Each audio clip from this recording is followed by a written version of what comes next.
మీరు ఎన్నో చేపలు చూస్తుంటారు కానీ ఇలాంటి కని విని ఎరగని చేపను మాత్రం మీరు ఎక్కడా చూసుంటారు. ఎందుకంటే ఇది తినడానికి పనికిరాదు, ఓన్లీ దేనికనేది ఇదే చెప్పిద్ది. మీరు వినండి ఒకసారి.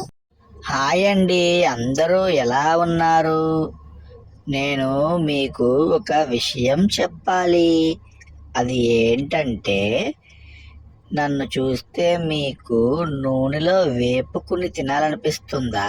వద్దండి, నేను మీకోసమే పుట్టాను. మీ ఆరోగ్యం కోసం నా ప్రాణాలను పణంగా పెడుతున్నాను. ఎందుకంటే నా బాడీలో ఉన్న ప్రతి పార్ట్ మీకు ఔషధంగా మారి మీ ఆయుష్ని పెంచుతుంది. ఇంతకీ నా పేరు ఏంటో అనుకుంటున్నారా? ఫైబర్ ఫంగస్ అండి. 26 రోగాలకు నేను మందులా పనిచేస్తానండి.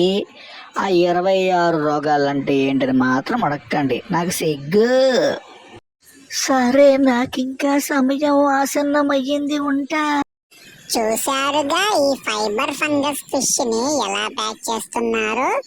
వీటిని బాగా పెంచి పెద్ద చేసిన తర్వాత ఇతర రాష్ట్రాలకి 26 రోగాలకు నయం చేసే మందులా వాడతారంట. ఇప్పుడు ఇవన్నీ ఇతర దేశాలకి, ఇతర రాష్ట్రాలకి వెళ్తున్నాయంట. పాపం మన కోసం ఎంత ప్రాణత్యాగం చేస్తున్నాయో చూసారా. Bye bye fibre fungus fish, we miss you.